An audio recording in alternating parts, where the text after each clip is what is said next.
There is a moment many believers experience after prayer that they rarely admit out loud. You stand before Allah.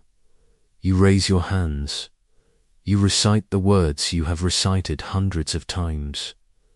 You make dua for your family, your future, your fears, your unanswered questions. Then the prayer ends. You leave the masjid. You return to your room.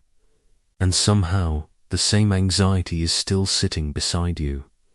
You asked Allah for guidance, but you still feel lost. You asked Allah for relief, but your chest still feels heavy. You asked Allah to change your situation, but deep inside, you are still trying to control every possible outcome. You sit after prayer and still feel the same insecurity. You make dua and still replay the same fears in your mind. You say, Allah is enough for me, but your heart still whispers, what if everything goes wrong? Many people think this feeling means their faith is weak. But Ibn Arabi saw something completely different. He believed that this discomfort can become the doorway to a deeper understanding of surrender. The problem is not always that Allah has not answered you. Sometimes the deeper problem is that your heart has not yet learned what it means to truly receive an answer from Allah. Ibn Arabi spent his life studying the relationship between the human heart, divine wisdom, and destiny. And what he discovered about Dua Qunut changes the way we understand surrender. By the end of this video, you will understand exactly why you can make sincere dua and still feel restless, what this struggle reveals about your heart, and how Ibn Arabi's understanding of surrender can transform your relationship with destiny itself.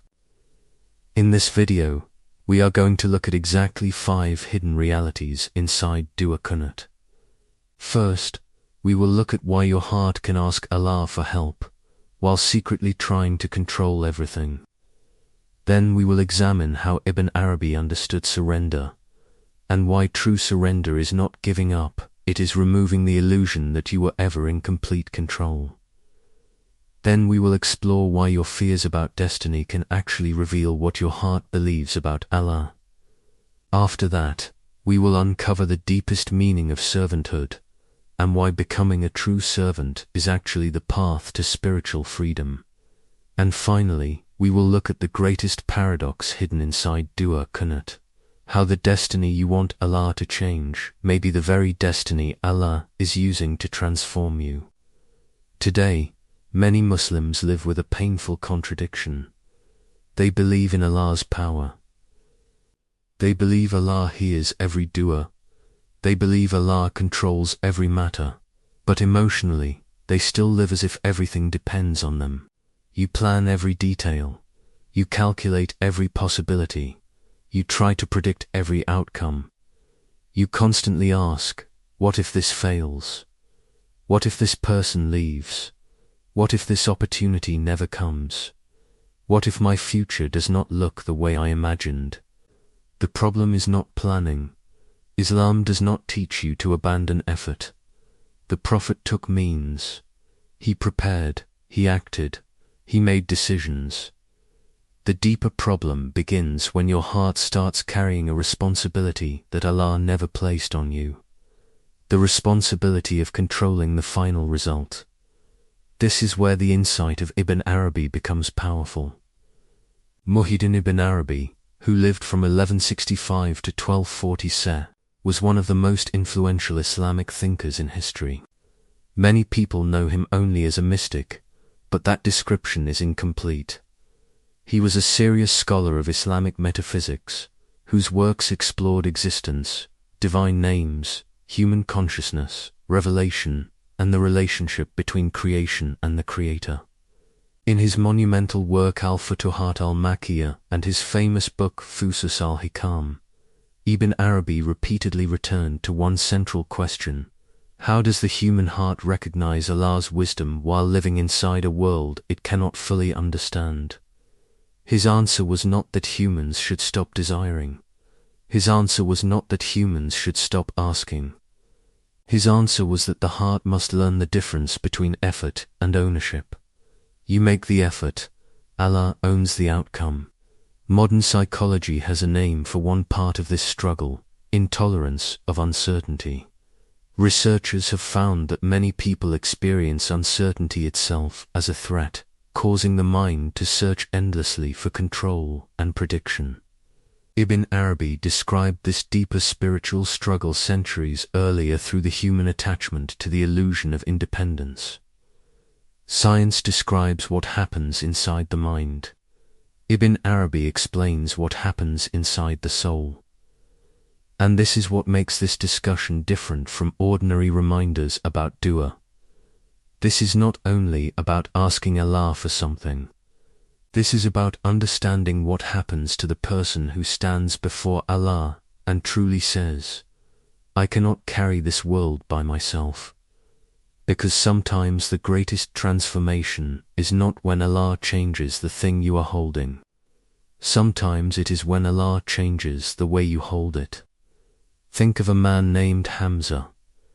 Hamza is 36 years old. He lives in Manchester. He works a normal office job, supports his parents, and for the last 9 months he has been trying to move into a better position, because his current salary barely covers his responsibilities. Every night after Isha, he sits at the edge of his bed. His laptop is open, his job applications are open, his bank account is open. And before sleeping, he raises his hands and says, Ya Allah, open a door for me. He says it with sincerity. He means it. Sometimes tears come to his eyes. He believes Allah hears him. But after making dua, he immediately starts searching. How long does it take to get a new job? Which companies are hiring? What if I never improve my situation? What if I fail my family? The strange thing is not that Hamza is worried. Anyone in his position would feel pressure. The strange thing is that he finishes speaking to the one who controls everything, then spends the next hour acting as if everything depends only on him. This is the contradiction many believers carry. The tongue says, Allah is Al-Wakil. Allah is the one we rely upon, but the heart quietly says, I need to know exactly how this will happen. I need to know when it will happen. I need to know whether Allah's plan matches my plan. Have you ever noticed this inside yourself? You make dua, you feel a moment of peace. Then 5 minutes later, your mind begins creating 10 different disasters that have not happened. The prayer ended, but the struggle continued. This is exactly where Ibn Arabi's insight becomes uncomfortable. Because he does not begin by asking, why has Allah not changed your situation? He begins with a deeper question: what part of yourself are you still trying to place above dependence on Allah?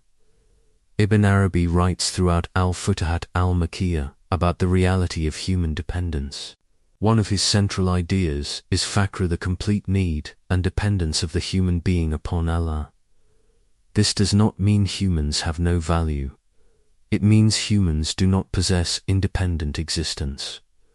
Every breath, every ability, every moment of understanding, every opportunity, everything exists because Allah continuously gives existence. The Quran expresses this reality. O mankind, you are those in need of Allah, while Allah is the free of need, the praiseworthy. Ibn Arabi's insight is that the human problem is not needing Allah. The human problem is forgetting that we need Him. A person can accept Allah intellectually, while emotionally living like they are the manager of existence. They say, Ya Allah, help me. But hidden underneath is, please help me achieve the future I already designed. This is where Dua Qunut becomes much deeper. When you say, Allahumma ihdina fiman hadayat.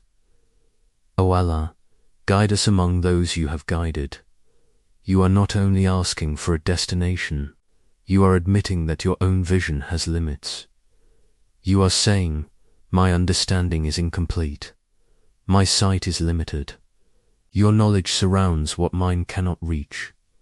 Imagine a small child sitting in the back seat of a car. The child sees traffic ahead, cars are slowing down, the road looks blocked. The child becomes nervous and says, "Turn here. Go this way." The child believes the driver is making a mistake, but the parent sees something the child cannot see. A better road, a safer route, a destination beyond the child's vision. The child is not wrong for wanting safety. The child is wrong for believing his limited view contains the entire journey. This is how the human heart often behaves with Allah. We are not wrong for wanting relief. We are not wrong for making dua. We are not wrong for hoping for change. The problem begins when we believe our understanding of relief is greater than Allah's understanding of mercy. Modern psychology calls one part of this struggle intolerance of uncertainty. Researchers have found that some people experience not knowing the future as a threat, even when no immediate danger exists. The mind starts producing endless scenarios because it believes prediction creates safety. You think, if I worry enough, I will be prepared. But worry is not preparation. Sometimes worry is simply the heart trying to imitate control. Ibn Arabi described this spiritual attachment centuries earlier. The soul becomes attached to its own limited image of reality. Science describes what is happening. Ibn Arabi tells you what to do about it. He teaches that freedom begins when the heart stops pretending it owns what it only temporarily holds. But here is what most people miss. Surrender does not mean becoming passive. It does not mean sitting back and saying, "Whatever happens, I will do nothing." That is not tawakkul. The Prophet tied his camel and trusted Allah. Effort remains. Responsibility remains. Action remains. But the heart releases ownership of the result. You can plant the seed. You cannot command the rain. You can prepare the soil. You cannot force the flower to open. You can make sincere dua. But you cannot replace Allah's wisdom with your timeline. The heart becomes peaceful when it understands, my responsibility is obedience. Allah's responsibility is the unfolding. Peace begins when the heart stops negotiating with Allah's wisdom. But this creates another question. If surrender means releasing control, then why do so many people still resist guidance even while asking Allah for it? That is where Ibn Arabi takes us deeper. Because sometimes the problem is not that we want control over outcomes. Sometimes we want control over who we become. Think of a woman named Maryam. Maryam is 29 years old. She is intelligent, educated, and deeply sincere about her faith. She spends hours researching every major decision. Before accepting a new job, she reads dozens of reviews. Before making a life choice, she asks everyone around her. Before taking any step, she wants complete certainty. She regularly says, "Ya Allah, guide me." But one evening, after making the same dua again and again, she notices something uncomfortable. She does not only want guidance, she wants confirmation. She wants Allah to guide her toward the path she already selected. She says, "Ya Allah, show me the right way." But inside she means, "Ya Allah, prove that my way was right." This is a subtle difference, and it is one of the deepest struggles of the heart. Because sometimes the heart is not refusing Allah openly. Sometimes it refuses quietly. By demanding that guidance arrive according to its own expectations. Ibn Arabi explores this idea throughout Fusus al-Hikam. He explains that divine wisdom is received according to the readiness and capacity of the heart.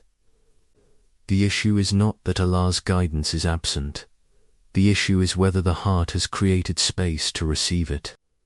A closed window does not mean the sun disappeared. The light exists. The problem is the barrier.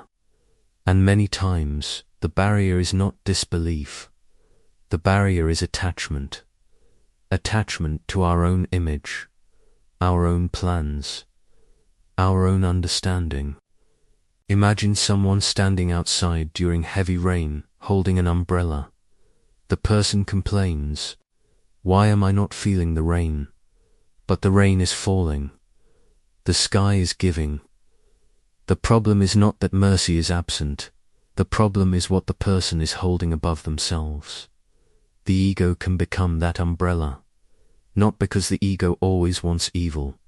Sometimes the ego simply wants to remain comfortable. It says, "Guide me, but do not challenge me. Change me, but do not disturb my identity. Bring me closer to you, but allow me to remain exactly the same." This is where the second layer becomes deeper. In the first teaching, we saw that the heart must release control over outcomes. Now Ibn Arabi takes us further. The heart must release control over identity.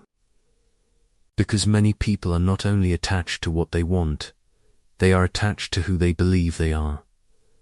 A person says, "I am successful. I am respected.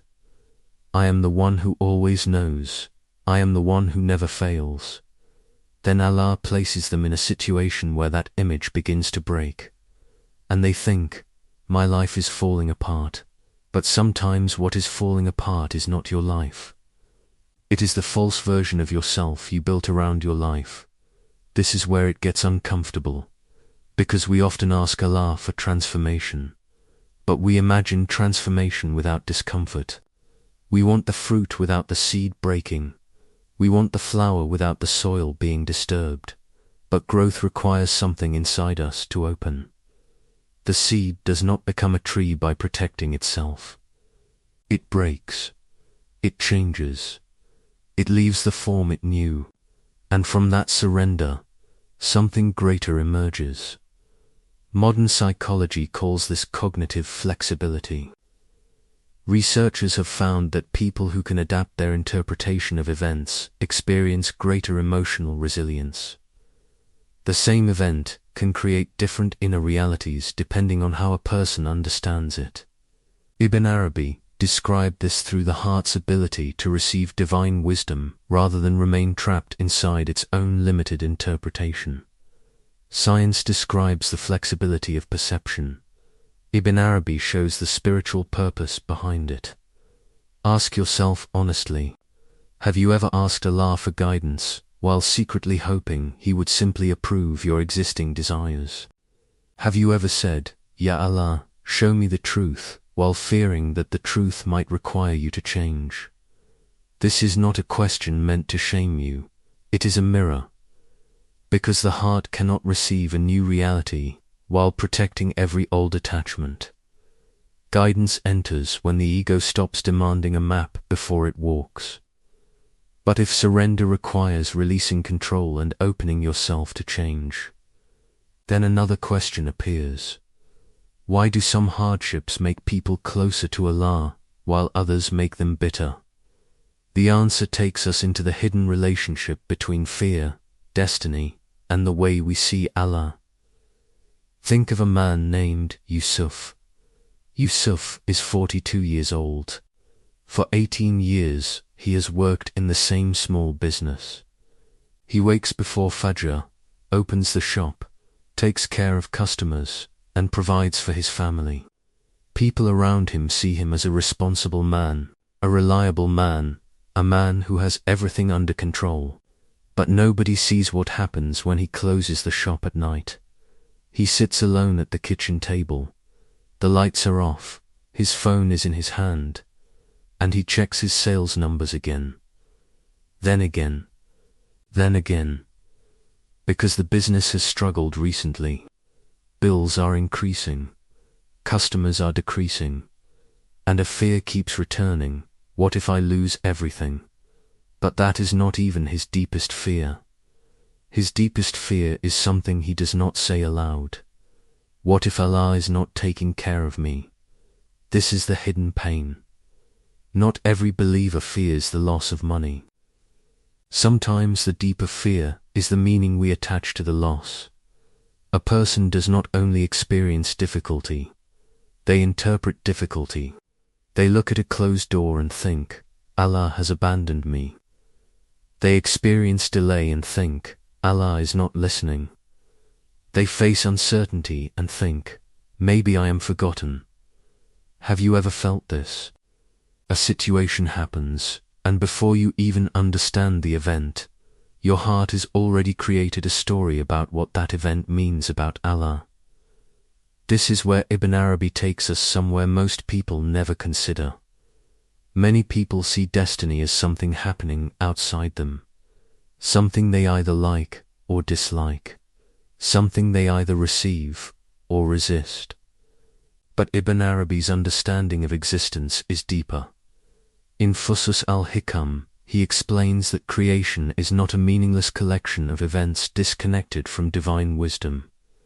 Every moment of existence carries signs of Allah's names. Every situation can reveal something about the relationship between the Creator and the servant.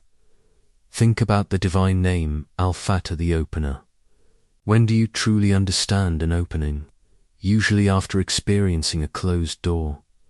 Think about Al-Wakil, the one who can be relied upon. When does the heart truly discover reliance? Usually when it reaches a point where its own strength is not enough. Think about Al-Latif, the subtle and gentle. When do you recognize subtle mercy? Often after realizing that Allah protected you through things you never noticed. Ibn Arabi is not saying every hardship is pleasant. He is not telling you to pretend pain does not hurt. A broken heart still hurts.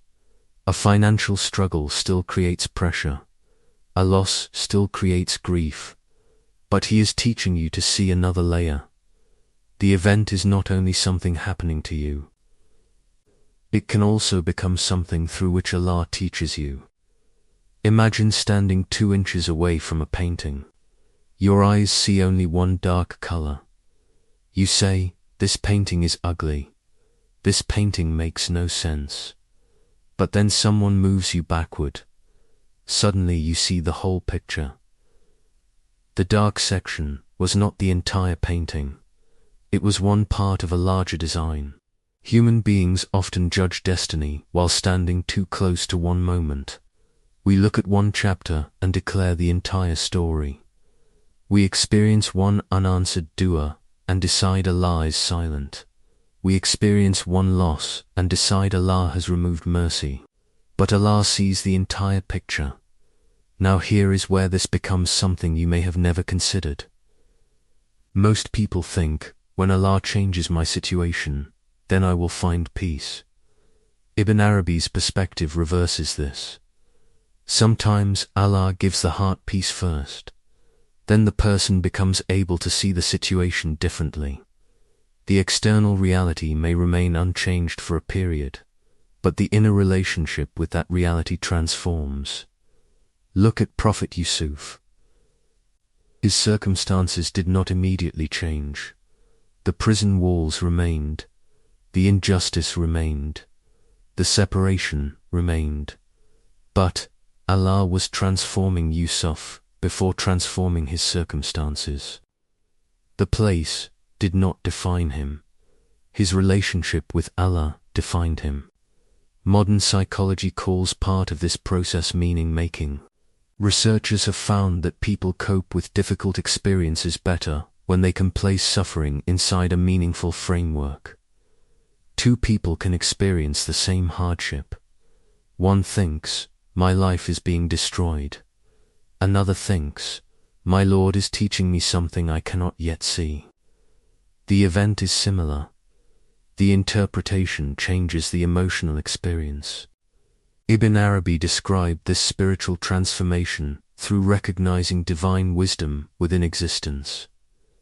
Science describes how meaning changes perception. Ibn Arabi explains how the heart finds Allah inside the meaning. So ask yourself, honestly, what situation in your life have you already decided is proof that Allah is not helping you? What if that same situation is the place where Allah is teaching your heart something it could never learn through comfort? The question is not only, why is this happening to me? The deeper question is, what is Allah showing me through this? The heart suffers most when it mistakes an unfinished story for a final reality.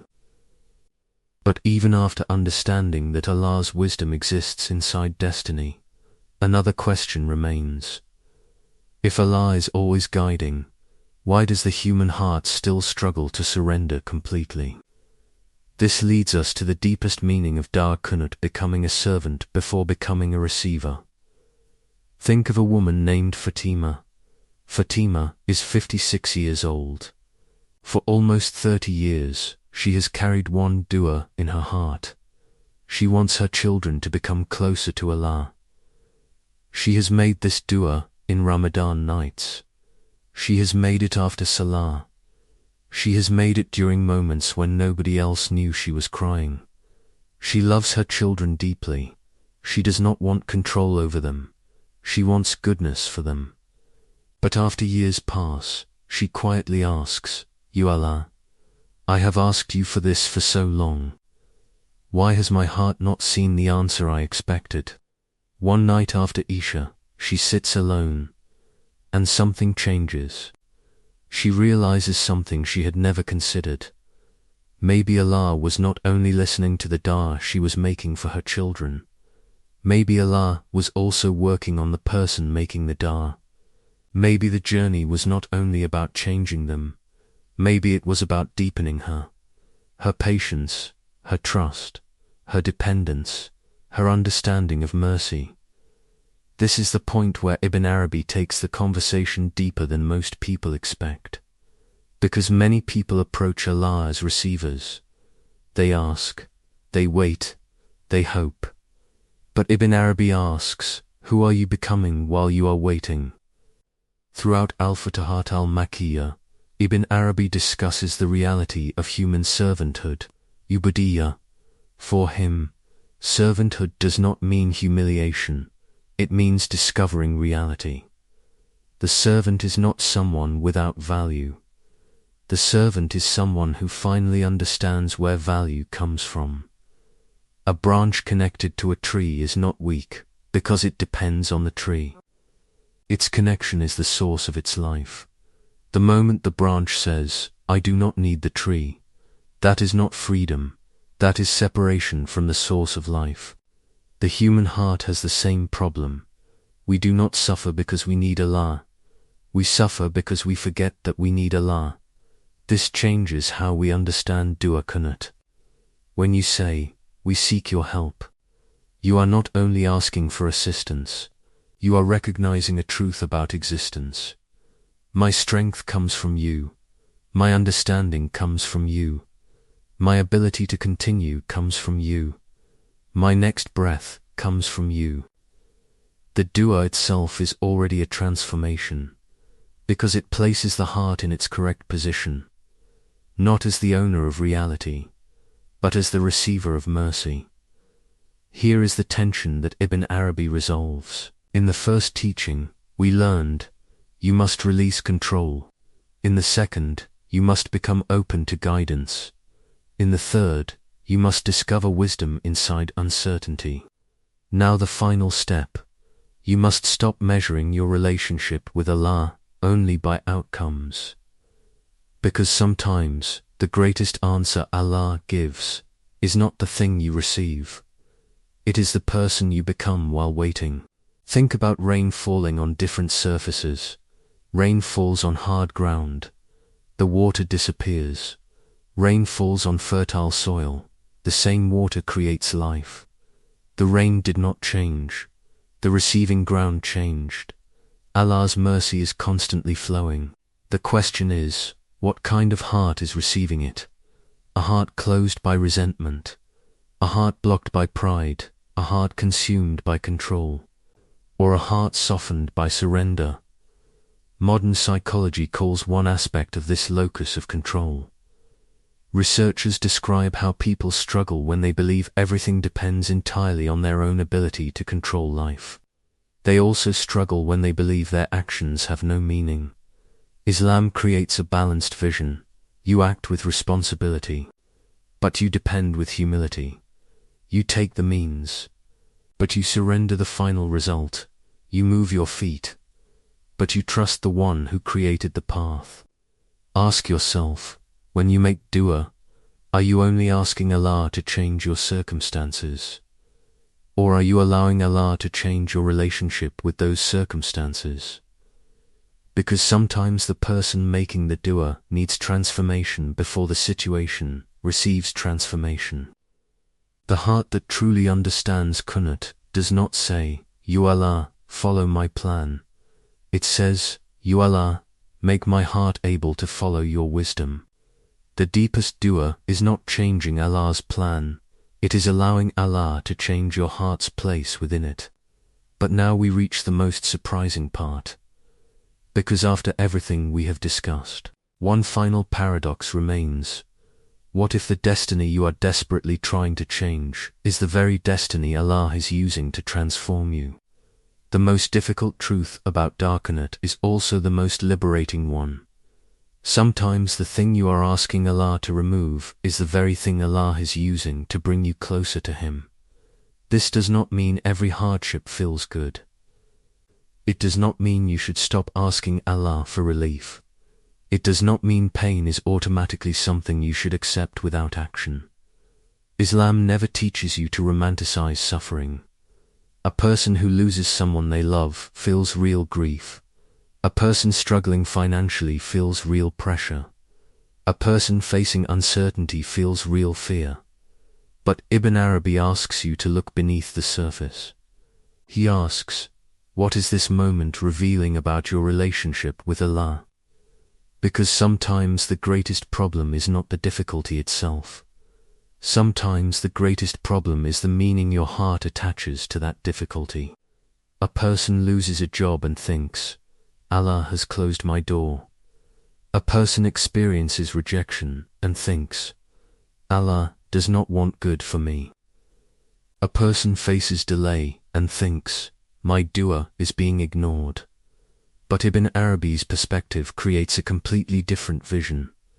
The closed door may not be a rejection, it may be redirection. The delay may not be abandonment, it may be preparation. The hardship may not be proof that Allah left you, it may be the place where you finally discover that Allah was carrying you all along. In Al-Futuhat al-Makkiyah, Ibn Arabi repeatedly returns to the idea that the human being is always receiving from Allah. Every moment is a new encounter with divine wisdom. The mistake is believing that Allah's mercy only appears in the form we requested. Sometimes mercy arrives as an opening. Sometimes mercy arrives as a closing. Sometimes mercy arrives as a gift. Sometimes mercy arrives as the removal of something that was silently damaging your heart. Think about a seed. The seed wants to remain protected. It is dark, it is surrounded, it is comfortable. But the seed does not become a tree by remaining untouched. It breaks, its old form disappears, and from that breaking, something greater emerges. The believer often fears the breaking, but Allah sees the tree. This is the paradox. You think surrender means losing control. But surrender is losing the illusion that you ever possessed control. You think trusting Allah means waiting for life to finally begin. But trusting Allah is when life finally begins. Because the heart stops fighting reality and starts recognizing the one behind reality. The greatest miracle of Dua Qunut is not that destiny bends according to your desire. The greatest miracle is that your heart bends toward the one who writes destiny. The heart finds freedom when it stops fighting the wisdom it cannot yet see. Now the question becomes practical. If this understanding is true, how do you actually live it? How do you take the meaning of Dua Qunut from an idea and bring it into your life tonight? That is what we will explore next. Understanding Ibn Arabi is not meant to leave you with beautiful ideas. A truth that never changes. Your daily life remains only information. The purpose is transformation. So here are 3 practices connected directly to what we have explored. Not complicated rituals, not something you perform to impress anyone. Simple exercises that train the heart. Practice 1. The release statement. This connects to the first teaching, releasing the illusion of control. Before sleeping tonight, take a piece of paper. Write down the one thing your mind keeps returning to. The thing you check repeatedly. The thing you replay. The thing that steals your peace. Maybe it is a relationship, a financial problem, a career decision, a fear about the future. Write, my responsibility is effort. Allah's responsibility is the outcome. Read it slowly. This works because the human mind often confuses thinking with solving. You believe, if I keep analyzing this problem, I am protecting myself. But sometimes constant thinking is simply the heart refusing to surrender. This practice teaches your mind a new boundary. I can care without carrying everything. I can strive without pretending I control the result. Practice 2. The hidden guidance question.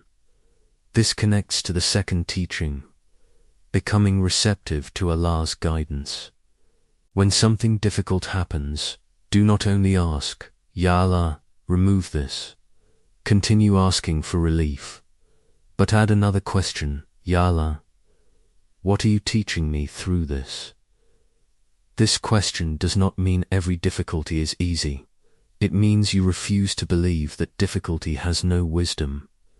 This changes the way your heart sees events. A closed door is no longer only a closed door. It becomes a moment of reflection. A delay becomes a moment of awareness. A struggle becomes a place where your relationship with Allah can deepen. Practice 3. The Dua Qunut reflection. This connects to the deepest teaching, becoming a servant before becoming a receiver. After witr prayer and Dua Qunut, sit quietly for 2 minutes. Ask yourself 3 questions. What am I asking Allah to change? What part of myself needs to change while I wait? What mercy has Allah already given me that I keep ignoring? This practice trains your attention, because the human mind naturally searches for what is missing. The heart begins to believe, I will be grateful when my problem is solved. But Ibn Arabi teaches a deeper awareness. The relationship with Allah exists before the answer arrives. The mercy is already surrounding you. A surrendered heart does not wait for mercy to arrive. It learns to recognize the mercy already present. And now we return to where we began. The person standing in prayer. The person making dua. The person wondering why the heart still feels heavy. Because the answer was never only about the situation. It was about the heart carrying the situation. Remember Hamza from the beginning.